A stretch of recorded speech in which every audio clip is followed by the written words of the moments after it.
हाँ बच्चों, पिछली टर्म पे अपन ने पैटर्न ऑफ क्लीवेज की बात करी थी। आज जो है टाइप्स ऑफ क्लीवेज की बात करेंगे। जो वितलन होता है उसको कई आधार पर उसके कई प्रकार हैं। पहला जो इसमें टाइप्स ऑफ क्लीवेज में जैसे डिटर्मिनेट और इनडिटर्मिनेट दो तरह के प्रकार बताए गए हैं। एक्चुअल में ये दोनों जो प्रकार हैं वो कोरक खंडों के भाग्य के आधार पे है कि उनका फेट क्या होता है।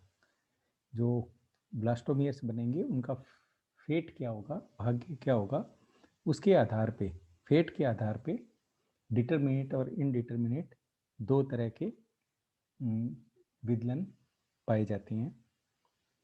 तो विदलन द्वारा जितने भी कोरक खंड होते हैं उनमें पोटेंसी क्या है उसके आधार पे इनको बांटा गया है।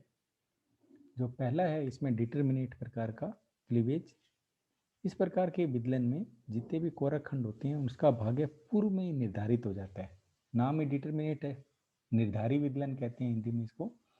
पूर्व में ही मतलब निर्धारित हो जाता है और इसको अपने मोजेक क्लीवेज के नाम से भी जानते हैं। इसमें क्या होता है कि ब्लास्टुला अवस्था में कोई भी जो विशिष्ट कोरक खंड को यदि हटा दिया जाए तो उससे उत्पन्न होने वाला भाग या अंग जो है भ्रूण में उसका अभाव हो जाएगा। यानी जो कोरक खंड बने हैं उनका पहले से ही पता है कि इस हिस्से से इस अंग का निर्माण होना है। इस प्रकार के विदलन में कोशिका का भाग्य दो कोशिकीय अवस्था में ही निर्धारित हो जाता है। ये कोशिकाएं भ्रूण में बाएं और दाएं भाग में निर्धारित कर देती हैं और कोशिकाएं जो होती हैं स्पेसिफाइड होती हैं और इसमें जो निर्धारक होते हैं डिटर्मिनेट्स होते हैं जाइगोट में, उनका वितरण विदलन के दौरान इस प्रकार हो जाता है कि प्रत्येक जो ब्लास्टोमियर्स बनेंगे वो एक उनमें एक निर्धारक पाया जाएगा और भिन्न भिन्न निर्धारकों की उपस्थिति से जो जितनी भी कोशिकाएं बनती हैं उनके भाग्य का पूर्व से ही निर्धारण हो जाता है। यानी ऑटोनोमस स्पेसिफिकेशन हो जाता है, विशिष्टीकरण हो जाता है। इस प्रकार की कोशिकाओं को भ्रूण के अन्य किसी भाग पर भी यदि ट्रांसप्लांट कर दें उस कोशिका को तो वो अपने वास्तविक जो ओरिजिनल फेट होगा उसी के अनुसार परिवर्तित हो जाती है। और इसमें जो भी इसकी एडजेसेंट सेल्स होंगी, समीपस्थ कोशिकाएं होती हैं, उसका प्रभाव इस पर नहीं पड़ता है। और इस डिटर्मिनेट प्रकार के क्लीवेज को मोजेक क्लीवेज के नाम से भी जानते हैं अपन, मोजेक परिवर्धन के नाम से भी जानते हैं। और जितने भी ये प्रोटोस्टोम्स हैं, ट्यूनिकेट्स होते हैं, इनमें जो मोजेक प्रकार का परिवर्तन पाया जाता है। प्रत्येक कोरक खंड में जो भी साइटोप्लाज्म होगा उसमें जो मॉर्फोजेनेटिक डिटर्मिनेट्स होते हैं उसके अनुसार वो परिवर्तित होते हैं। जितने भी प्रोटोस्टोमल जंतु हैं, मुख्यतः टीनोकोरा, कम जेलीज, एनेलिडा, निमेटोडा, मोलस्का में इस डिटर्मिनेट प्रकार का जो क्लीवेज है वो पाया जाता है। अब बात करते हैं अपन इनडिटर्मिनेट यानी अनिर्धारी प्रकार के क्लीवेज की। इस प्रकार के क्लीवेज में इसको रेगुलेटिव क्लीवेज के नाम से भी जानते हैं कि जो भी विदलन के दौरान ब्लास्टोमियर्स बनेंगे उनके भाग्य का पूर्व में निर्धारण नहीं होता। प्रारंभिक विदलन में के दौरान जो भी कोरक खंड बनते हैं, ब्लास्टोमियर्स बनते हैं, यदि उनमें से कोई हटा भी दिया जाए तो भ्रूण के अन्य भाग पर प्रत्यारोपित करने पर सामान्य भ्रूण ही विकसित होते हैं। और इस प्रकार के परिवर्तन को अपन रेगुलेटिव प्रकार का क्लीवेज या रेगुलेटिव डेवलपमेंट भी कहते हैं।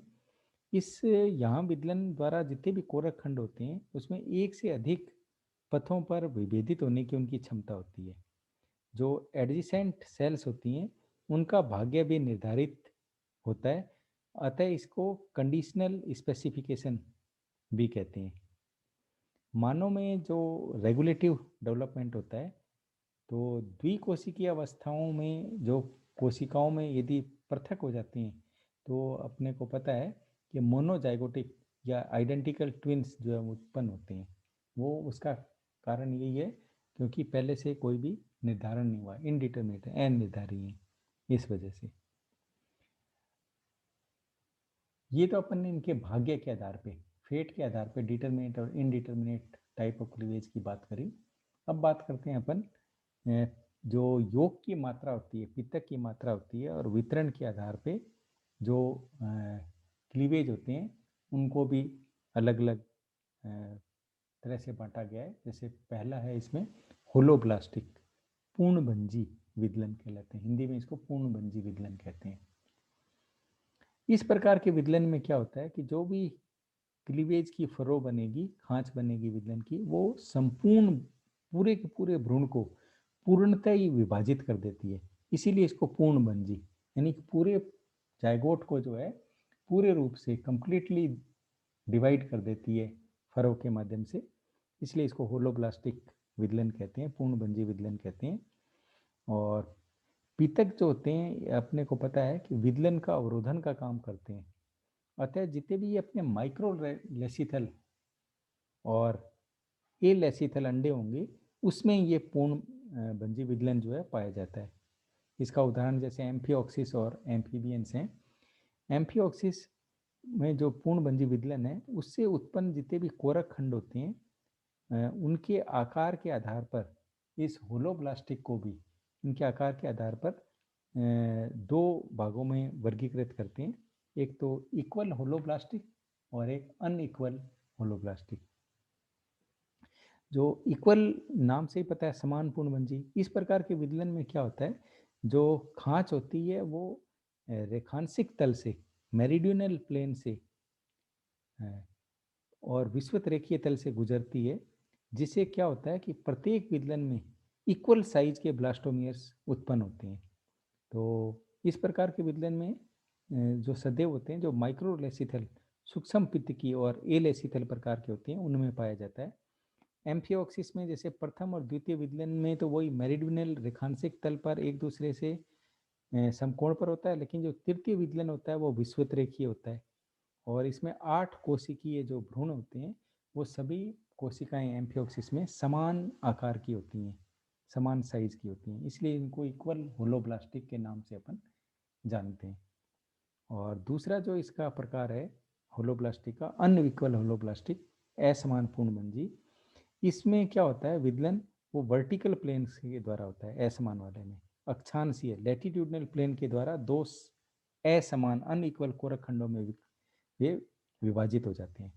एम्फीबियंस में क्या होता है कि प्रथम और द्वितीय जो फर्स्ट और सेकंड विदलन होते हैं वो रेखांशिक तल पे होते हैं और 4 समान कोशिकाएं उत्पन्न हो जाती हैं, लेकिन जो तीसरा विदलन होता है इसमें वो अपने वर्टिकल अपन कह सकते हैं या लैटिट्यूडनल अक्षांशीय तल पे होता है, जिसे एनिमल पोल की ओर की जो 4 छोटी कोशिकाएं बनती हैं और जो वेजिटल पोल होता है, पित्तक ध्रुव होता है, उसकी तरफ 4 बड़ी कोशिकाएं बनती हैं। इसी तरह से अपन इनको माइक्रोमियर्स और मेगामियर्स में बांटते हैं। तो माइक्रोमियर्स तो हो गई अपने एनिमल पोल की तरफ वाली, और वेजिटल पोल की तरफ वाली मैक्रोमियर्स हो गई। तो ये एम्फीबियंस में उभयचरों के अंडों में क्या होता है, मिजोलेसिथल प्रकार के होते हैं। अतः जो पित्तक ध्रुव योग मतलब वेजिटल पोल की तरफ योग की मात्रा होती है जो उसको विषुवत रेखीय तल के विदलन का विरोध करती है। ये तो बात करी अपन ने होलोब्लास्टिक क्लीवेज की। अब बात करते हैं अपन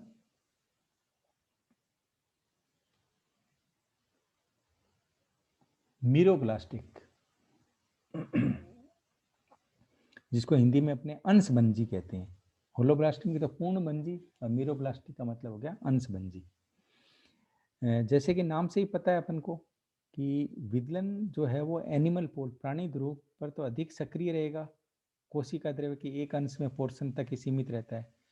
ये जो मीरोब्लास्टिक क्लीवेज होता है ये एक्चुअल में जिसमें लार्ज अमाउंट ऑफ योग मैक्रोलेसिथल या पोलीलेसिथल अति पित्तकी वाले अंडे होते हैं, जिसमें पित्त की मात्रा अधिक होती है, उसमें पाया जाता है जो मीरोब्लास्टिक यानी अंशभंजी विदलन है।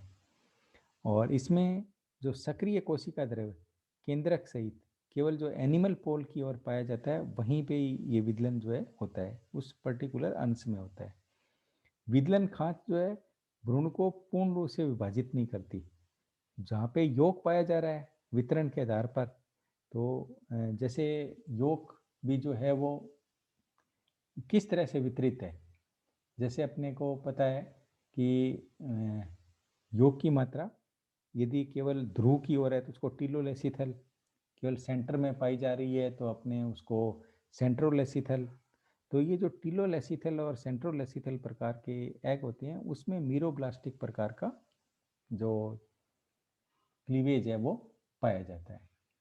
यदि अपन इस मीरोब्लास्टिक की बात करें तो इसमें भी इसके कई हिस्सों में इसको बांटा गया है। जैसे एक तो होता है डिस्कोइडल मीरोब्लास्टिक क्लीवेज। जो डिस्कोइडल मीरोब्लास्टिक क्लीवेज है ये विद इन मोनोट्रीम्स, एवीज और सरीसृप में। डिस्कोइडल क्लीवेज रेप्टाइल्स में, बर्ड्स में, और जो मोनोट्रीम्स होते हैं इसमें ये बिम्बाब अंशभंजी डिस्कोइडल क्लीवेज जो है वो पाया जाता है।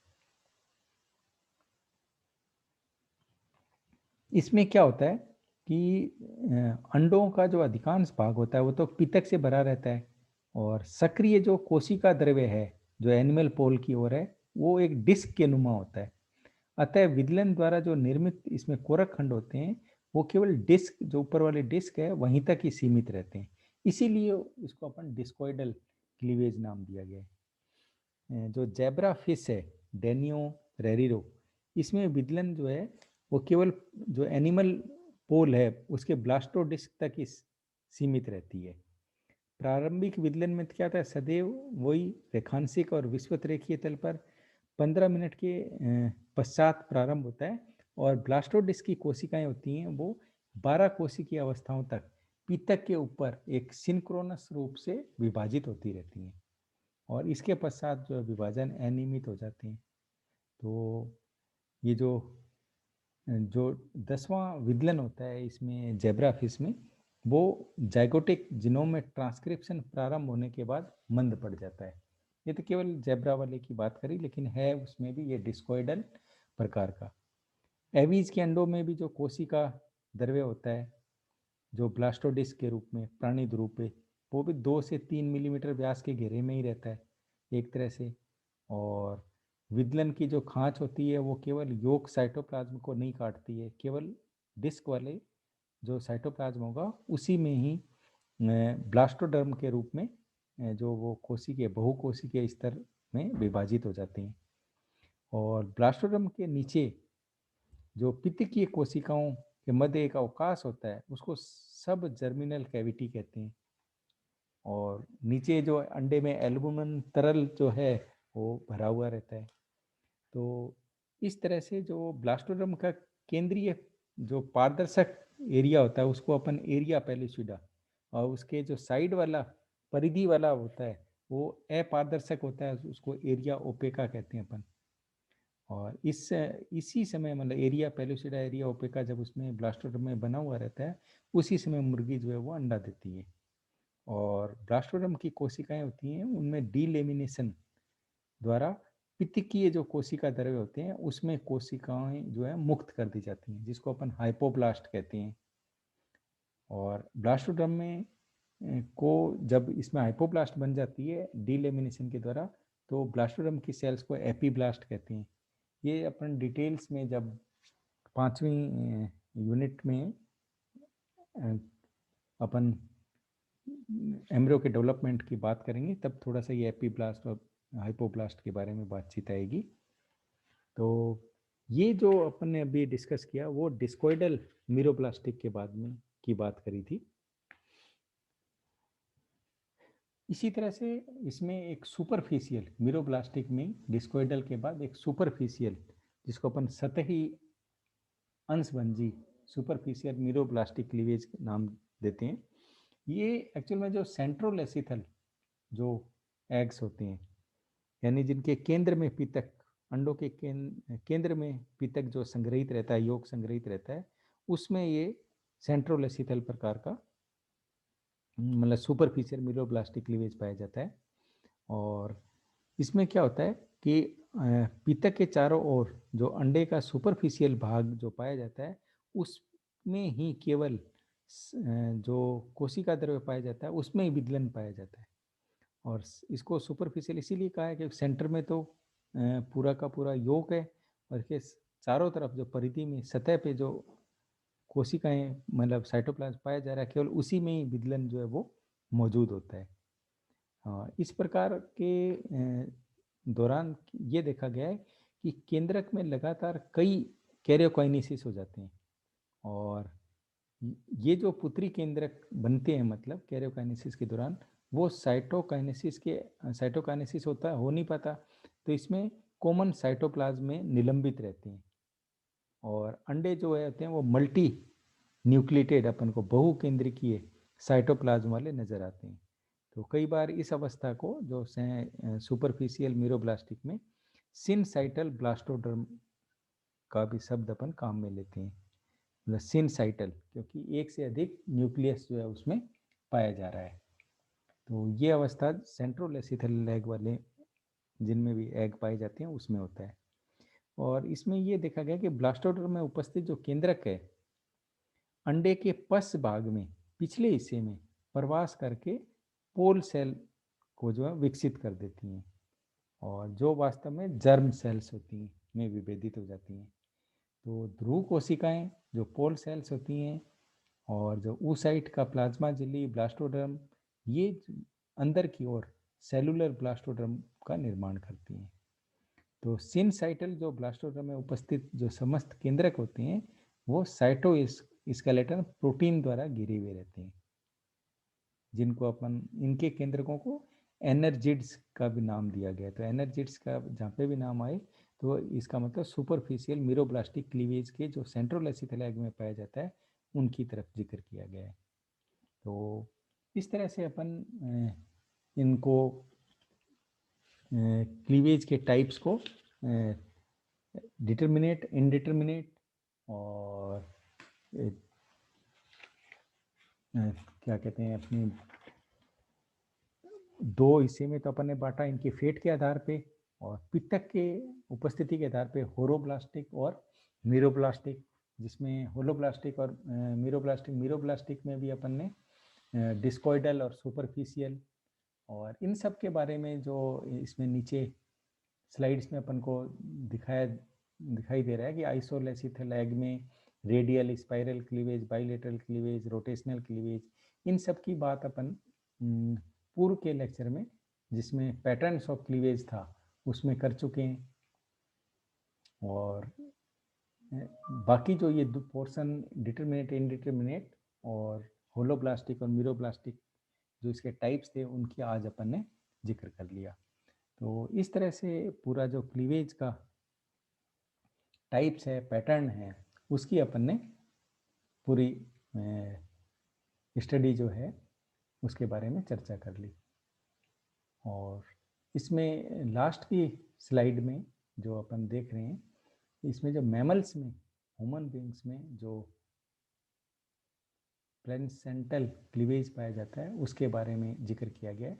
इन्हीं अपने सिलेबस में कोई ज़्यादा है नहीं, केवल थोड़ी सी जानकारी के आधार पे अपन इसको पढ़ सकते हैं, देख सकते हैं कि जो क्लीवेज मानव में पाया जाता है, मैमल्स में पाया जाता है, ह्यूमन बींग्स में, उनको अपन प्लेसेंटल क्लीवेज के हिसाब से नाम दिया गया है। जो इसमें बताया गया है कि mammals have a slow rate of division जो 12 से 24 घंटे के बीच में होता है, और सेलुलर डिवीजन होता है वो एसिंक्रोनस होता है, सिंक्रोनस नहीं होता है। जाइगोटिक ट्रांसक्रिप्शन 2 से 4 घंटे, जिसमें 8 सेल स्टेज तक वो प्रारंभ हो जाता है। क्लीवेज जो होता है वो होलोब्लास्टिक पूरे के पूरे उसमें पाया जाएगा और रोटेशनल होगा। तो ये कुछ जानकारियाँ हैं जो वो अपने ह्यूमन के एम्ब्रियो के डेवलपमेंट के दौरान की दी गई है। तो आज बच्चों इतना ही अपन करेंगे क्लीवेज के बारे में। नेक्स्ट लेक्चर में आप लोगों को इससे आगे की जानकारी पे लेक्चर देंगे, जिसमें cleavage law, importance of cleavage और फिजियोलॉजी ऑफ क्लीवेज, 3 टॉपिक जो हैं वो कंप्लीट करेंगे, जिससे अपना क्लीवेज वाला टॉपिक जो है वो कंप्लीट हो जाएगा।